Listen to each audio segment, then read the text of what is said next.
வாழ்க வையகம், வாழ்க வளமுடன். குரு வாழ்க, குருவே துணை. தாதகாப்பட்டி சிறப்பான முறையிலே ஐம்பெரும் விழா நடந்து கொண்டிருக்கிறது. இந்த விழாவில் என்னையும் ஒரு பொருட்டாக நினைத்து அழைத்து உங்கள் முன் ஒரு நல்ல கருத்துக்களை கொடுத்து பகிர்ந்து கொள்ள வாய்ப்பினை அளித்த அவர் முன்னே சொன்னாங்க ஒன் மேன் ஆர்மின்ட்டு.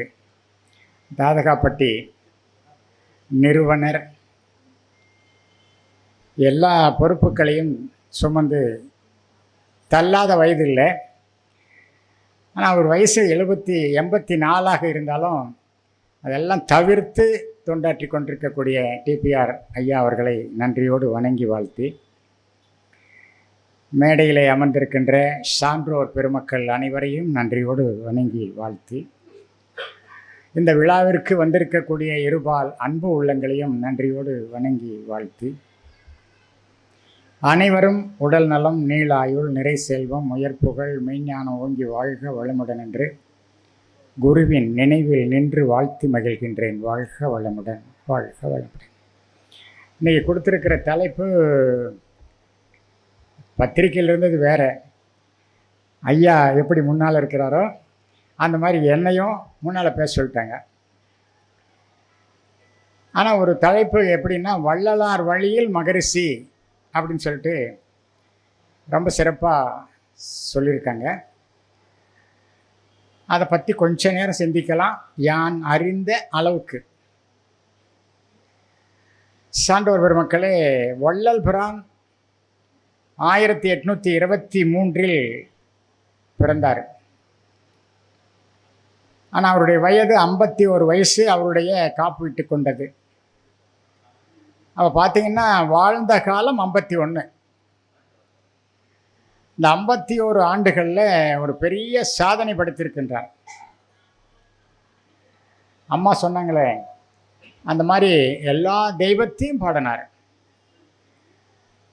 ஔவையார் எல்லாமே வேண்டாம் வேண்டான்னாங்க.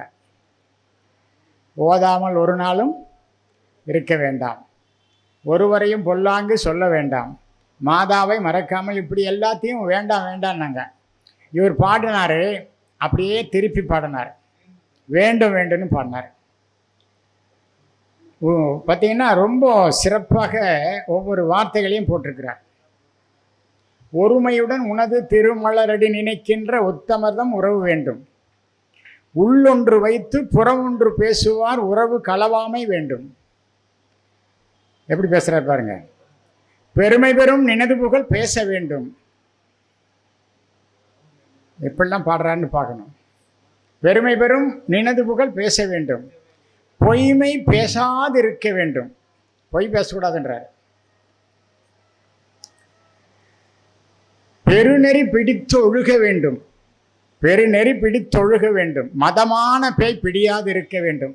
இப்போ எல்லாருக்கும் அதானே பிடிச்சிக்கிட்டு இருக்குது, அதானே பிடிச்சிக்கிட்டு இருக்குது.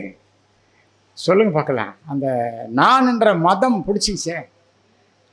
மறு பெண்ணாசை மறக்கவே வேண்டும், உன்னை மறவாதிருக்க வேண்டும்.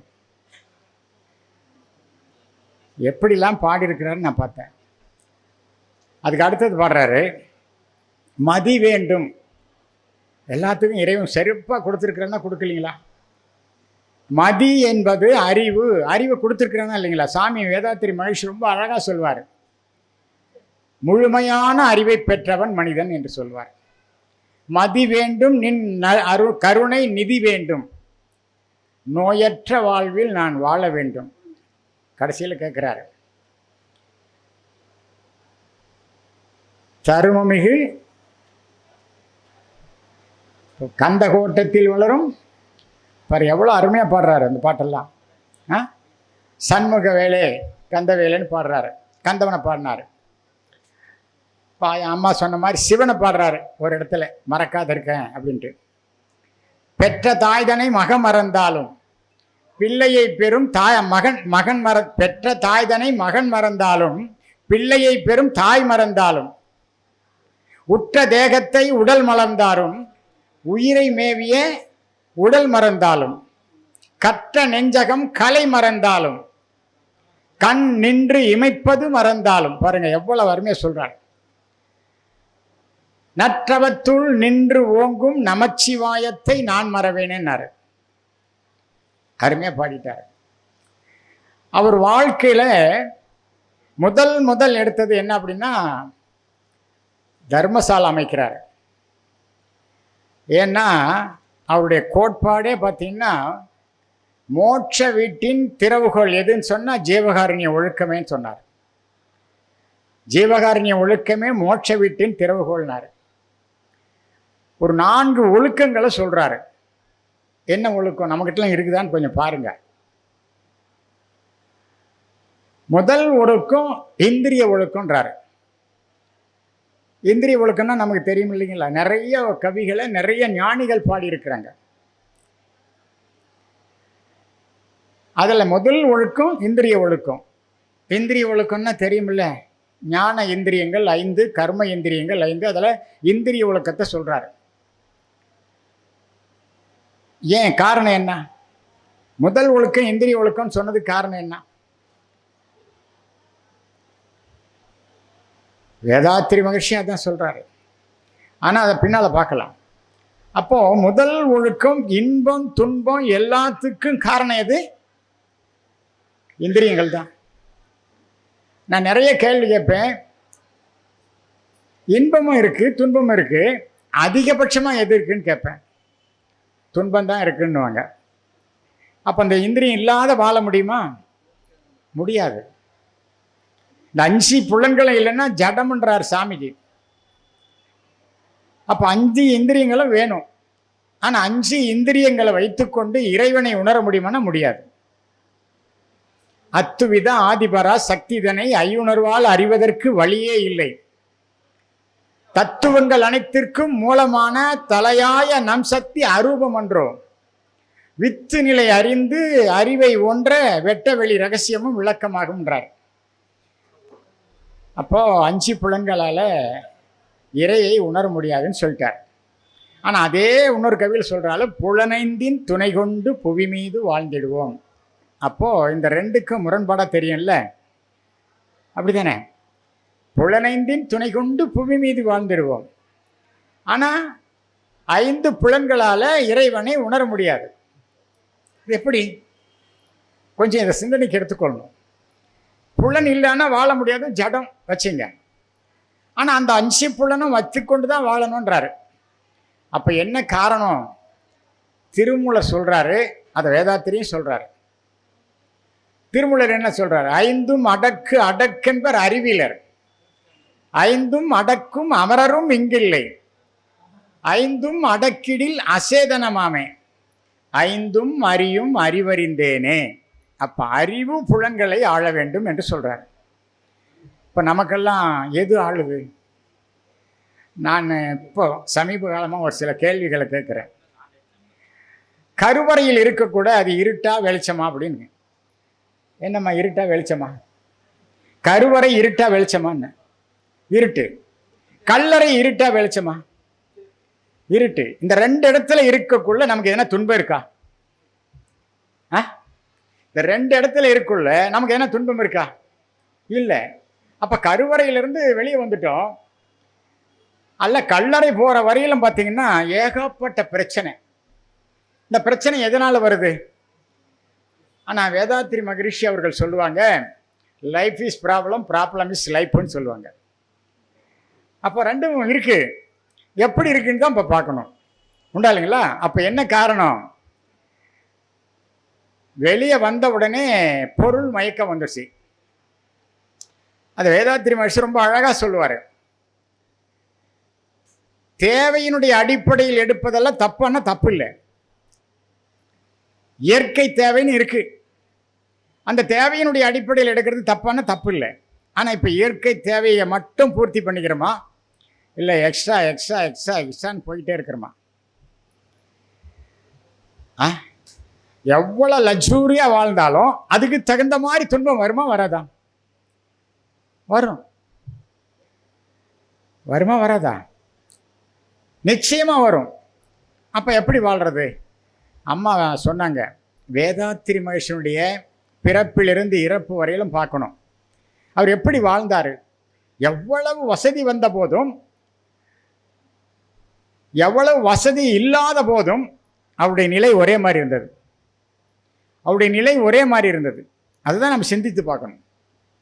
கடைசி வரையிலும் அவர் எப்படி இருந்தார்னு பார்த்தீங்கன்னா, அவர் ஒரே வார்த்தை சொல்வார், எளிமையும் இன்முகமே எனது வாழ்க்கைன்வார். எளிமையும் இன்முகமே எனது வாழ்க்கைன்வார். அப்போ அப்படி வாழ்ந்தவர் இப்போ ஒரு 4 ஒழுக்கத்தில் ஒன்று தான் சொல்லியிருக்கிறேன். உண்டா இல்லைங்களா? என்ன ஒழுக்கம்? இந்திரிய ஒழுக்கம். அதை ஒரு கண்ட்ரோல் பண்ணால் போதும், வாழ்க்கை வளமுட. வேற ஒன்றும் இல்லை, அறிவு ஆட்சி பண்ணணும். எல்லா மகான்களும் அதான் சொல்கிறாங்க, புலன்களை அறிவு ஆள வேண்டும். அதை வேதாத்திரி மகர்ஷி ரொம்ப அருமையாக சொல்லியிருக்கிறார். என்ன சொல்கிறாரு? உணர்ச்சிகள் அறிவை வெல்வது இயல்பு, உணர்ச்சிகளை அறிவு வெல்வது உயர்வு. இந்த உணர்ச்சி அப்படின்றது எதுக்கு வருதுங்க? அதை அடையணும், இதை அடையணும், அப்படி பண்ணணும், இப்படி பண்ணணும். நான் ரொம்ப தெளிவாக ஒரு கேள்வி கேட்பேன். ஒரு மனிதன் வாழ்ந்து தன்னுடைய நோக்கம் நிறைவேறக்கூடிய அளவில் இருக்கணும்னு சொன்னால் அடிப்படை தேவைகள் என்ன அப்படின்னா, உணவு முதல்ல வேணும், அப்புறம் உடுத்த உடை வேணும், இருக்க இடம் வேணும். இந்த 3 அடிப்படை அதான் காரணிகள். சரி, இந்த 3 அடிப்படை காரணிகளையும் எடுத்து பாருங்க. அதுக்கு மட்டும் வாழ்ந்தால் பிரச்சனை இருக்குமானா கண்டிப்பாக இருக்காது. வேதாத்திரி மகரிஷி சொல்லக்கூடிய உலக சமாதானம், ஓருலக ஆட்சி எப்போ வரும்? நிச்சயமாக உடனே வரும். அவர் 150 ஆண்டுகள் சொன்னார், அதுக்கு இடையிலேயே வந்துடும். உண்டா இல்லைங்களா? ஆனால் அந்த மாதிரி வாழ முடியுமா? ஏன்னா விஞ்ஞானம் வளர்ந்து கொண்டிருக்கிறது, உபகரிகள் நிறைய வந்து கொண்டிருக்கிறது. அந்த உபகரிகளை பயன்படுத்தணுன்ற உத்வேகம் மனதுக்குள்ளே வந்து கொண்டிருக்கிறது. அதனால் நம்ம எல்லாம் மயங்கிட்டோம். பொருள், புகழ், செல்வாக்கு, புலனின்பம், இந்த 4 தான் மயங்கிறோம். உண்டா இல்லைங்களா? கொஞ்சம் இதிலிருந்து என்ன சொல்கிறாங்கன்னா, எண்ணங்களை நீங்கள் ஆள வேண்டும், எண்ணங்கள் உங்களை ஆளக்கூடாது. புலன்களை ஆட்சி பண்ணுறது யாருன்னா அறிவு ஆட்சி பண்ணணும். இதுதான் முக்கியன்றாங்க. ஆனால் நமக்கு அப்படியே தலைகீழ இருக்குது. அதனால தான் பிரச்சனை வருது. அதுதான் முதல்ல இந்திரிய ஒழுக்கம் வேணும்னாரு. 2வது ஒழுக்கம் என்ன கேட்குறாருன்னா, கரண ஒழுக்கம்னாரு. உங்களுக்கெல்லாம் தெரியும், எல்லா மனவள கலைஞர்கள், அதுலேயும் ஆசிரியர் பெருமக்கள், கரண ஒழுக்கம்னா இந்த உடல் தத்துவம் 96 சொல்கிறாங்க ஞானிகள். அதில் ஒன்று கரண ஒழுக்கம். இந்த கரண ஒழுக்கம் என்பது மனம், புத்தி, சித்தம், அகங்காரம், இந்த 4 ஒழுக்கம் வேணுன்றாரு. அதில் முதல் வைக்கிறதே மனம் சொல்கிறாரு. எல்லாத்துக்கும் காரணம் தானே. நம்ம ஒன்று சொன்ன, கருவறை தொட்டு கல்லறை முடிய இடையில் நடக்கக்கூடிய வாழ்க்கையை நடத்துறது மனம். அதனால தான் வேதாத்திரி மகரிஷி என்ன பண்ணார்னா, மனவளக்கலைன்னு வச்சார். அந்த மனதை வளப்படுத்திட்டா சிறப்பாக இருக்கும்னு வச்சுட்டார். அப்போது இந்த மனவளக்கலைன்றதுக்கு பேர் வந்ததுக்கு முதல்ல மெய்விளக்க தவமையம் தான் வச்சார். அந்த மெய்விளக்கத்தை அடைவதற்கு எது காரணமாக இருக்குதுன்னா மனம்தான் காரணமாக இருக்குது. அப்போ மனதை வளப்படுத்திட்டா எல்லாமே சரியாக போய்டுன்னு வச்சுட்டார். இப்போ இங்கே எல்லாருமே ஒன்று கூடி இருக்கிறோம். இந்த ஒன்று கூடி இருக்கிறவங்க இங்கே பேசக்கூடிய பேச்சாளர்கள், பேசக்கூடிய நடைமுறைகள், செயல்கள் எல்லாம் எப்படி இருக்கும் அப்படின்னு பார்ப்பீங்க. பார்த்துட்டு ரொம்ப அருமையாக சொல்லியிருக்கிறார், வள்ளலாரும் சொல்லியிருக்கிறாரு, வேதாத்திரி மகரிஷியும் சொல்லியிருக்கிறாரு. அப்போ நம்ம வாழ்க்கையில் கடைபிடிக்கலாமா வேண்டாமா அப்படின்னு ஒரு எண்ணம் வந்துட்டு நாளையிலேருந்து நம்ம கரெக்டாக கடைபிடிப்போன்னு போவீங்க. வீட்டுக்கு போய் படுக்கிறீங்க, இரவெல்லாம் நல்லா எல்லாம் என்ஜாய் பண்ணிட்டு படுக்கிறீங்க. படுத்து காலையில் விழிக்கும் போது மனம் என்ன சொல்லும்? காலையில் எழுந்து 4 மணிக்கு எழுந்து உடற்பயிற்சி செய்யணும், தவம் பண்ணணும் அப்படின்னு சொல்லிட்டு நினச்சி இலக்குள்ள என்ன சொல்ல மனம்? ஒரு நாள் இன்றைக்கி மட்டும் பார்த்துக்கலாம், கொஞ்சம் உடம்பு ஒரு மாதிரியாக இருக்குது, ஏமாற்ற பார்க்கும். ஒரு நிமிஷம் உட்கார சொல்கிறார் அவரை. ஒரு இடத்துல உட்காருங்கய்யா, ஐயா உட்காருங்க. அப்போ இந்த மனசு ஏமாற்ற பார்க்கும். ஒவ்வொரு நாளும் இதே போல தான் நடக்குது. புரியுதா இல்லைங்களா? ஆனால் தினந்தோறும் நம்ம பார்க்குறோம், வாழ்க்கையில் நிறைய பிரச்சனைகள் வர்றதுக்கு காரணம் பணம் தான். அது வேதாத்திரி மகர்ஷி ரொம்ப அழகாக சொல்லுவார். இதை ஏன் படைத்தான், கண்ணதாசனும் அருமையாக சொல்லுவான், இந்த பணத்தை எதுக்கப்பா படைத்தான் அப்படின்ட்டு, அதானே பிரச்சனையாக இருக்குது அப்படின்ட்டு. அப்போது இந்த மனசு ஏமாற்ற பார்க்குது. அதை வள்ளலார் ஒரு இடத்துல சொல்லுவார். அவர் எப்பேற்பட்ட ஞானம் படைத்தவர். அந்த மனசு ஏமாற்ற பார்க்குது. அப்போ சொல்லுவார், மட பேய்க்குரங்கே என்னை ஏமாற்ற பார்க்காதன்றார். அந்த பேய்க்குரங்கே, மட பேய்க்குரங்கே என்னை ஏமாற்ற பார்க்காத, நான் ஏமாற மாட்டேன்றார். வாழ்ந்தாங்களே, அப்படி வாழ்ந்தார் இல்லையா? 51 ஆண்டுகள் வாழ்ந்தாலும் அவருடைய வாழ்க்கையினுடைய நெறிமுறையை இன்றளவும் பேசுகிறோம் அப்படின்னு சொன்னாக்க, 100 ஆண்டு கடந்து கூட பேசுகிறோன்னு சொன்னாக்க அவருடைய வாழ்க்கை அந்த நெறி. அப்போது அந்த மனசை எப்படி பண்ணணும்? எந்த பழக்கமாக இருந்தாலும் சரிங்க, வேதாத்திரி மகர்ஷி ரொம்ப அழகாக சொல்லுவார். இந்த எண்ணம் மாறாததில் தேவை, பழக்கம், சூழ்நிலை, பிறர் மன தூண்டுதல், கருவமைப்பு, தெய்வீகம், இதில் நிற்கிறோமா? பழக்கம் எப்படி வந்துச்சு? என்னுடைய பெற்றோர்கள் ஒரு 100 ஆண்டுக்கு பின்னால் போய் பாருங்கள், என்னைக்காவது இந்த பழக்கம்லாம் இருந்ததா? ஏசி இருந்ததா? ஃப்ரிட்ஜ் இருந்ததா? இல்லை வாஷிங் மிஷின் இருந்ததா? ஆட்டுக்கல் இருந்ததா? அரைக்கிற கல் இருந்ததா? எதுவுமே இல்லையே. நல்லா தானே வாழ்ந்தாங்க. 100 தாண்டி வாழ்ந்தாங்களே. எந்த உடல் துன்பமும் இல்லாத வாழ்ந்தாங்களே. ஓடி ஓடி பணத்தை சம்பாரிச்சிட்டு கடைசியில் கொண்டு போய் யார்கிட்ட கொடுக்குறோம்? டாக்டர்கிட்ட கொடுக்குறோம். டாக்டர் எந்த எடுத்து அவ்வளோ உட்காந்துருக்காங்க. அவங்களும் சொல்லுவாங்க, எவ்வளோ வேணாலும் வாங்கிக்கிட்டு நான் பார்த்துட்றேன், கவலையே படாத. அப்புறம் கடைசியில் என்ன சொல்லுவாங்க? காட் ப்ளஸ், அவர் தான், என்கிட்ட ஒன்றும் இல்லை, என்னால் ஆனவர்களும் பார்த்துட்டேன் அப்படின்னு சொல்லிடுவாங்க. ஏன் அதுக்கு என்ன முதல்லையே நம்ம அதை சீர்படுத்திக்கலாமா வேண்டாமா? பாரதி ரொம்ப அழகாக சொல்லுவான். அம்மா ஒரு கவி சொன்னாங்க, நான் ஒரு கவி சொல்கிறேன், ஏன்னா என்னுடைய பங்குக்கு வேணுமில்ல. விசையுறும் பந்தினை போல் உள்ளம் வேண்டிய படிசெலும் உடல் கேட்டேன். விசையுறும் பந்தினை போல் உள்ளம் வேண்டிய படிசெலும் உடல் கேட்டேன். நசையரு மனம் கேட்டேன், தினம் நவமென சுடர்விடும் உயிர் கேட்டேன். தசையினை தீச்சுடினும் சிவசக்தியை பாடும் நல் அகம் கேட்டேன். அசையுறு மதி கேட்டேன், இதை அருள்வதில் உமக்கேதும் தடை உள்ளதோ என்று பராசக்தி போய் ரொம்ப அழகாக கேட்குறாப்புல. அப்போ இந்த உடம்பு எப்படி இருக்கணும், மனசு எப்படி இருக்கணும், உயிர் எப்படி இருக்கணும், அறிவு எப்படி செயல்படணும், இறைவன் யார் என்று தெரிந்து கொள்ளணும். இதெல்லாம் வேதாத்திரி மகர்ஷி கொடுத்துருக்கிறாரா இல்லைங்களா? கொடுத்துருக்கிறாரா இல்லைங்களா? இப்போ நம்ம டிபிஆர் ஐயா அவர்களுக்கு 84 வயசு.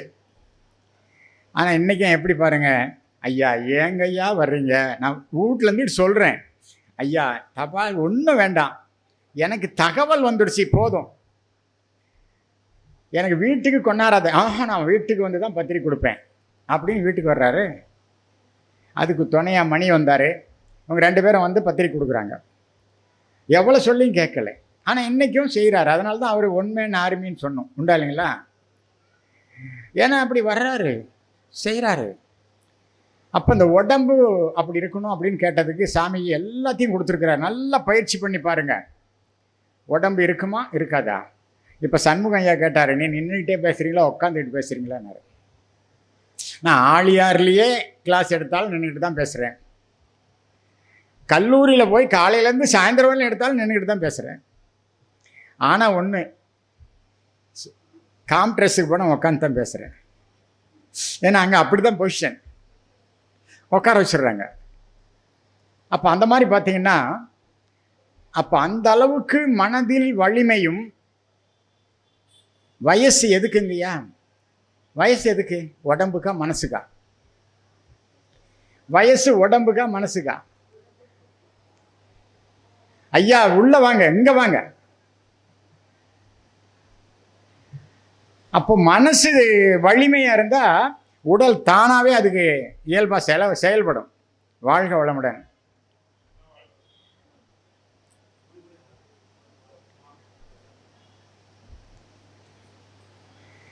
அங்கே ஓரமாக போய் ஒதுங்கினா எப்படி ஆகிறது? சொல்லுங்க பார்க்கலாம். ஆஹா, அப்படிலாம் இல்லை, உட்காருங்க.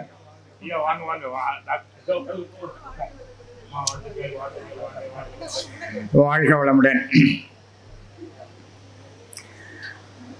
அப்போ உடம்பு மனம் சரியா இருந்தா உடம்பு கண்டிப்பா ஒத்துழைக்கும். அதை தான் அவர் சொல்றாரு, முதல்ல மனசை ஒழுங்குபடுத்துங்கன்றாரு இந்திரிய ஒழுக்கத்தில், கரண ஒழுக்கத்தில். அதுக்கு அடுத்தது ஆன்ம ஒழுக்கம் சொல்றாரு. இந்த ஆன்ம ஒழுக்கம் அப்படின்றது ஜீவகாரண்ய ஒழுக்கம்.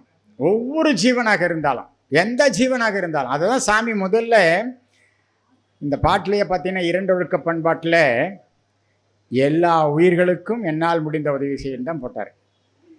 அதில் சிலர் கேள்வி கேட்டாங்க, அப்புறம் தான் கொஞ்சம் துன்பப்படுவோருக்குன்னு மாற்றினார்.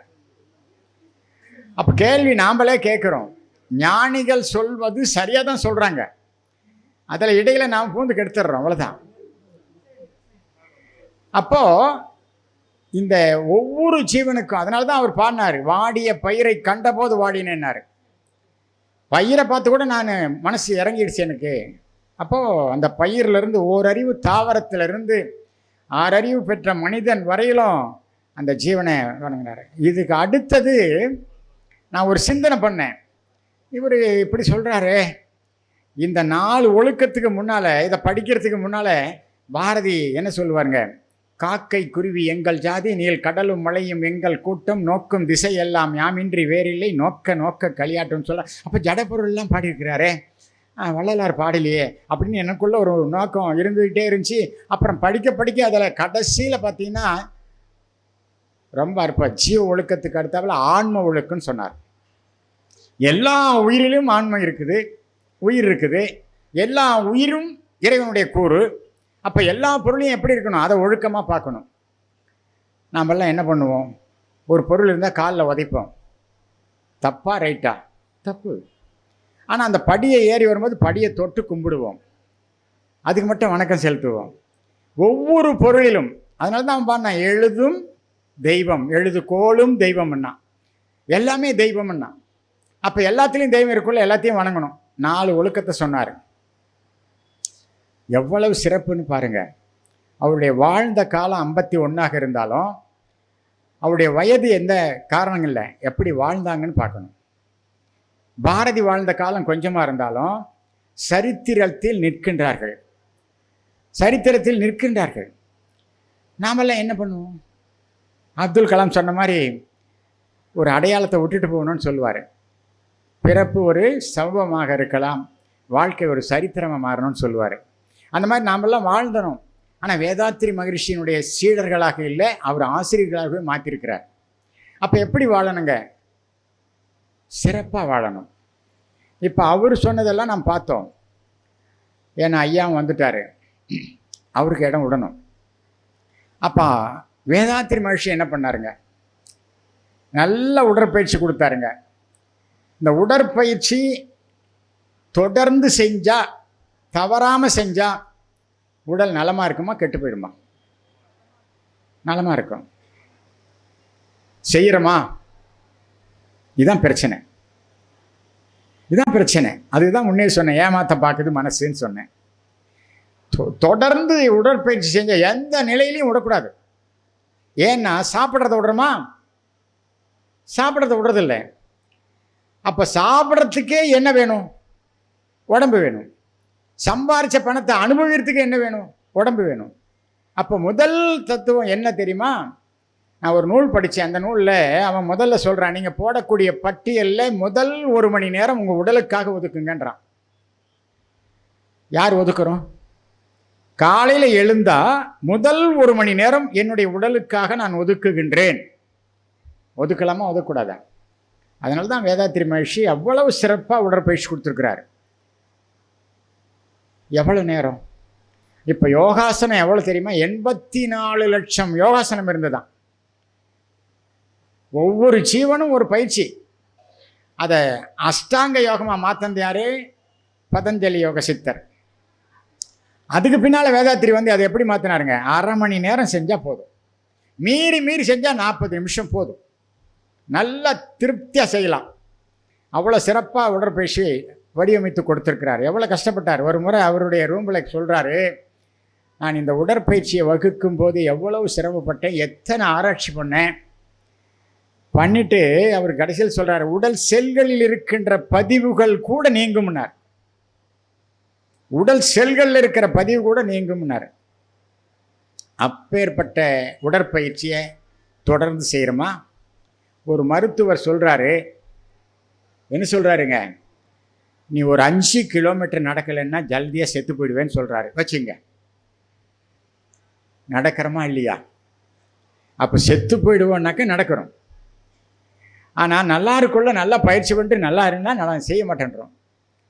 நான் எந்த வாக்கிங்கும் போகிறதில்ல சார். நான் மனம் திறந்து சொல்கிறேன், எந்த வாக்கிங்கும் போகிறதில்ல. ஆழியார் போனால் வாக்கிங் போவேன். அதை எங்கள் வீட்டு அம்மா இனிமேல் போகக்கூடாதுன்ட்டாங்க. ஆமாம், உண்மையா. ஏன் அப்படின்னு கேட்டால், என்ன இவ்வளோ வேகமாக போகிறாரு அப்படின்னு எல்லாரும் ஏதோ சொல்லியிருக்கிறாங்க, பார்த்துருக்காங்க. இனிமேல் நீ வாக்கிங்கே போகக்கூடாது. நான் போகிறதில்ல, போகிறதே இல்லை. அது என்னுடைய இளமையிலிருந்து கொஞ்சம் வேகமாகவே போய் பழக்கம் ஆயிடுச்சு. அதனால் நான் 15 நிமிஷம்தான் 3 ரவுண்டு வந்துட்டு போயிடுவேன். அவ்வளோ வேகமாக போவேன். இப்படி போகிறேன் அப்படின்னு கேட்பாங்க. அதுக்கே எங்கள் வீட்டில் சொன்னாங்க, இனிமேல் வாக்கிங்கே போகாத. சரி, ரைட், விட்டுவிட்டேன். ஆனால் எந்த நாளும் பயிற்சி நிறுத்துறதில்ல சார். தொடர்ந்து பயிற்சி பண்ணுறேன். அதே மாதிரி தவம், ஆழியாராக இருந்தாலும் சரி, இங்கே இருந்தாலும் சரி, முழிச்சனா 1 மணி நேரம் உட்காந்து தவம் பண்ணிட்டு படுத்துக்குவேன். அவர் நம்ம டிபிஆர் சொல்கிறாரு, அப்படிலாம் தேவையில்லைன்னு நான் அவர்கிட்ட சண்டை கூட போட்டேன். நான் ஒன்றும் பெரிய சாதனை பண்ணல. அதுக்காக நீங்கள் பேர் ஐயா கூட இருந்தார். நான் அன்னைக்கும் கூட இந்த தயவு செஞ்சு ஒன்றுமே பத்திரிக்கையில் இப்படிலாம் போடாதீங்க ஐயா, நான் ஐயா கிட்ட கூட பேசினேன். தேவையில்லை, நாம் என்ன அவ்வளோ பெரிய ஆளா, இருக்கிற இடம் தெரியாமல் போயிடணும், அவ்வளோதான் சார். எவ்வளோ பெரிய பேராற்றல் உடைய இறைவனே கண்ணுக்கு தெரியாமல் இருக்கிறான். நாம் எதுக்கு புரியுதுங்களா? அப்போ அந்த மாதிரி ஒரு கட்டளை போடுங்க மனசுக்கு. தினந்தோறும் பயிற்சி பண்ணுவேன், தினந்தோறும் தவம் பண்ணுவேன். தவமும் தற்சோதனையும் 2 கண்கள்னு சொன்னார் சாமிஜி. நீங்கள் பயிற்சி பண்ணிவிட்டு உடம்பை வச்சுக்கிறீங்க. இப்போ 1 மணி நேரம் உட்காரணுமா இல்லைங்களா? சிலையாட்டம் உட்காரணுமா இல்லைங்களா? அதுக்கு உடம்பு வேணுமா வேண்டாமா? வேணும். அப்போ அதுக்கு தகுந்த மாதிரி பயிற்சி பண்ணுங்க. ஏன்னா அதுக்கு தான் சாமி கொடுத்தாரு. உடற்பயிற்சி கொடுத்ததுடைய நோக்கமே உடல் நல்லா இருந்தால் தான் எல்லாமே செய்ய முடியும். அப்போ தவத்தில் நல்லா உட்காருங்க, ஆழ்ந்து போங்க. ஏன்னா உட்காந்தோம்னா எக்கச்சக்கமாக நீங்கள் பாருங்க, எவ்வளோ வேலை செஞ்சாலும் அந்த வேலை மேலே போயிடும். நீங்கள் தவத்தில் உட்காரக்குள்ள தான் எல்லா குப்பையும் வந்து விழும். எல்லா குப்பையும் எவ்வளோ எண்ணங்கள் இருக்குதோ அத்தனையும் வந்து விழும். அப்போ அதெல்லாம் கொஞ்சம் அலை அடித்து ஓயறதுக்கு கொஞ்சம் நேரம் பாருங்கள். அப்படி கொஞ்சம் நல்லா விட்டுடுங்க பாருங்கள். தானாகவே எங்கே இருக்கிறீங்கன்னு தெரியாது, என்ன பண்ணுறீங்கன்னு தெரியாது. அந்த நிலைக்கு உங்களுடைய உடல் மனம் அப்படியே போயிடும், லேசாயிடும். அந்த மாதிரி உட்காரணும். உட்காந்துட்டு இப்போ காயகல்பம் கொடுத்துருக்கிறார். காயகல்பம் எப்படி கொடுக்குறாரு? அதை பண்ணால் நல்லதா கெட்டதா? நான் ஒரு மருத்துவரை கேட்டேன், வயது ஆக ஆக இந்த புரோஸ்டேட் சுரப்பி கொஞ்சம் வீக்கம், பல பிரச்சனைகள். ஏன்னா அதுதானே ஆண்களுக்கு மிகப்பெரிய ஒரு சுரப்பி, புரோஸ்டேட் சுரப்பி. அது என்ன ஆகுமா, கொஞ்சம் வீங்கிட்டா சிறுநீர் ட்ராப்ஸாக வரும், லேட் ஆகும், பல பிரச்சனை வரும் 50 ஆண்டுகளுக்கு பின்னாலே அப்படின்னாரு. அப்போ அந்த பயிற்சியை சரியாக செஞ்சிங்கன்னா, எந்த பயிற்சியை, காயகல்பத்தை முறையாக செஞ்சிங்கன்னா அந்த பிரச்சனையிலேருந்து தப்பிச்சிக்கலாமா இல்லைங்களா? அது மட்டுமா, எவ்வளோ பிரச்சனைகள் அதில் வருது தெரியுங்களா? அத்தனை பிரச்சனைகளுக்கும் ஒரு சொல்யூஷன் தான் காயகல்பம். ஒரு மிகப்பெரிய மாமருந்து. அதான் உச்சக்கட்ட பயிற்சி குண்டலினி யோகத்தில்னு சொன்னாங்க. அப்போ அந்த பயிற்சியை கூட நம்ம தினந்தோறும் எவ்வளோ நேரம் ஆகுது? இப்போ இதாவது 1 மணி நேரம் ஒதுக்குன்னு சொன்னேன். அந்த 1 மணி நேரத்துலேயே எல்லாத்தையும் செஞ்சிடலாமே. அதுக்கு தேவைப்படுறது ஒரு 10 நிமிஷம் கூட தேவையில்லையே. அதை கூட செய்ய மாட்டேன்றோம்.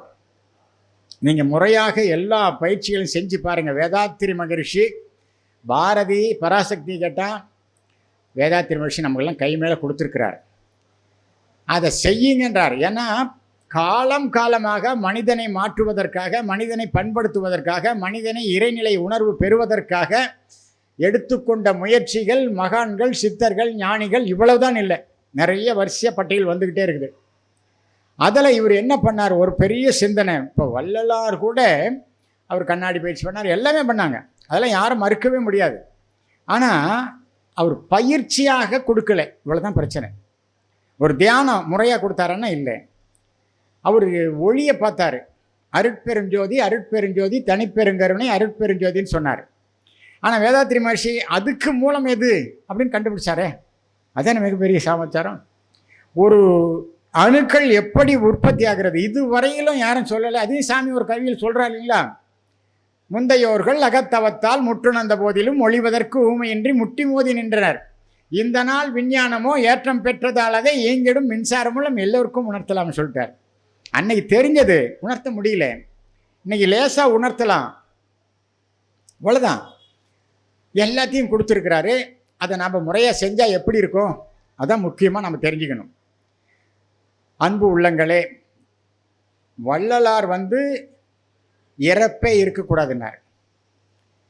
சுத்த சமரச சன்மார்க்க சங்கம்னு வச்சார். ஃபஸ்ட்டு தோற்றுனது அது. அப்புறம் தர்மசாலை அப்படி வந்தது. அப்புறம் சித்தி வளாகம். அவரெல்லாம் படித்தது 1596 வரை என்னமோ அகவல். அந்த அகவலில் நீங்கள் படிச்சிங்கன்னா பார்த்தீங்கன்னா பூரா படித்தவங்களுக்கு தெரியும், ஒரு சப்ஜெக்ட் கூட விடலை. அதை தான் கடைசி வரையிலும் அம்மா சொன்னாங்க. 5 திருமுறை வரையிலும் பார்த்திங்கன்னா ஞான மார்க்கத்தில் இல்லை, பக்தி மார்க்கத்தில் தான் போனார். 5 திருமுறைகளையும் பக்தி மார்க்கத்தில் போனார். 6வது திருமுறையில் பார்த்திங்கன்னா ஞான மார்க்கம். இவர் பின்னால் கூட்டம் கூட்டமாக வந்தவங்கெல்லாம் ஓடி போயிட்டாங்க. அதனால தான் அவர் கடைசியில் ஒரு வரி சொன்னார். என்ன வரி சொன்னாருங்க, கடை விரித்தேன் கொள்வார் இல்லை கட்டிவிட்டேன்னு சொன்னார். அதோட என்ன பரவாயில்ல, கடை விரித்தேன் கொள்வார் இல்லை கட்டிவிட்டேன்னு சொல்லிட்டாரு. ஆனால் முடாவில் ஏற்றுவோம், அச்சில் ஏற்றுவோம், அதுவும் இல்லை என்றால் ஒவ்வொரு உள்ளங்களில் ஏறுவோம்னு சொன்னார்.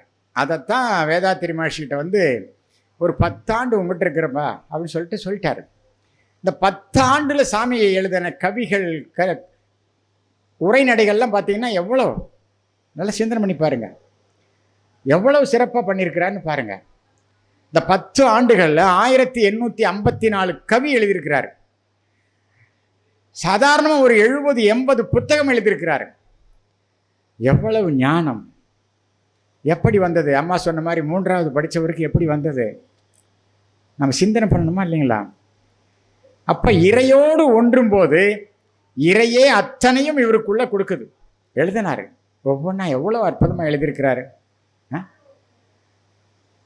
இந்த இறை துகள் எப்படி உண்டானது இதுவரையிலும் பெரிய ஆராய்ச்சி பண்ணாங்க.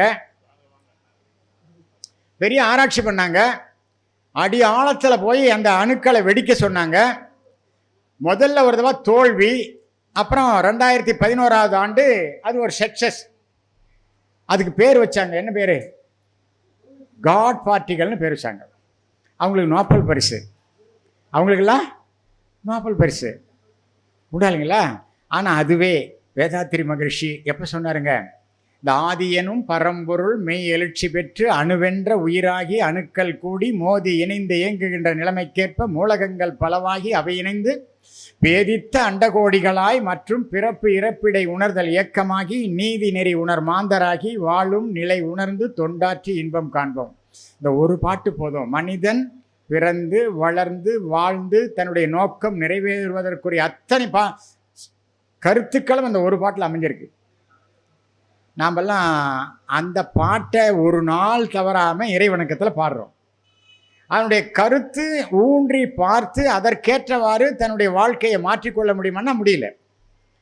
அதான் பழக்கத்திற்கும் கூர்ந்த விளக்கத்திற்கும் இடையே போராடக்கூடியவன் யாருன்னா மனிதன்னாரு. நல்லா சிந்தனை பண்ணி பாருங்க. அப்புறம் இவர் பார்த்தாரு, வாழ்க்கை வள உயர்படிகள் கொடுத்தாரு, 5 ஒழுக்க பண்பாடு கொடுத்தாரு, எல்லாத்தையும் முடித்து 2 ஒழுக்க பண்பாடு கொடுத்தாரு. இரண்டொழுக்க பண்பாடில் என்ன சொன்னாருங்க? வள்ளுவர் சொன்னதான் சாமி சொன்னாருங்க. ஆனால் வள்ளுவர் சொன்னதை நம்ம படித்தோம், மறந்துட்டோம், காற்றுல போயிடுச்சு. ஈதல் இசைப்பட வாழ்தல் அது வல்லது ஊதியம் இல்லை உயிர்க்குன்னாரு. ஆனால் வேதாத்திரி மகர்ஷி சொல்றாரு, என்னுடைய வாழ்நாளில் யாருடைய உடலுக்கும் மனதுக்கும் துன்பம் தரமாட்டேன், துன்பப்படுவோருக்கு என்னால் முடிந்த உதவிகளை செய்வேன்னு சொன்னார். அவ்வளோதானே, செய்யலாமே.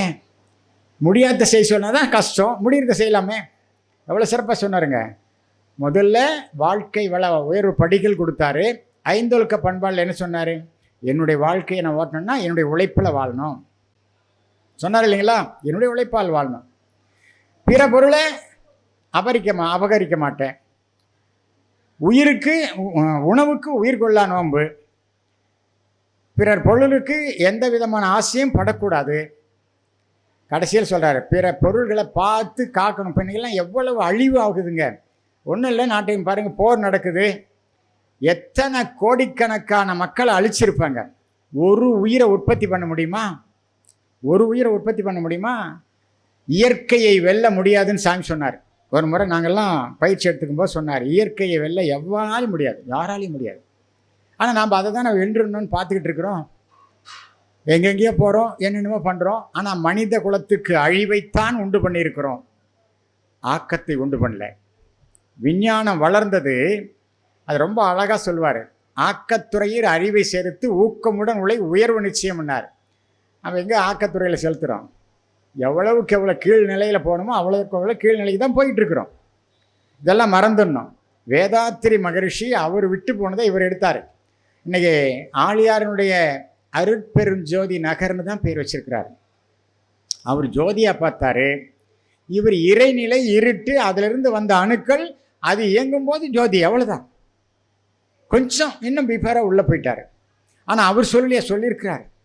வள்ளலார் அகவல்ல எல்லாத்தையும் சொல்லியிருக்கிறார், அற்புதமாக சொல்லியிருக்கிறார்.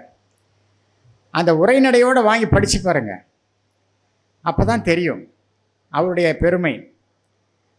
புரியுதுங்களா? அவருக்கு பின்னால் வந்த வேதாத்திரி எவ்வளவு சிறப்பு, எவ்வளவு மகான்கள் வந்தாங்க, எவ்வளவோ கருத்துக்களை சொன்னாங்க. அத்தனையும் பார்த்தீங்கன்னா ஆதி காலம் தொட்டு, எப்போ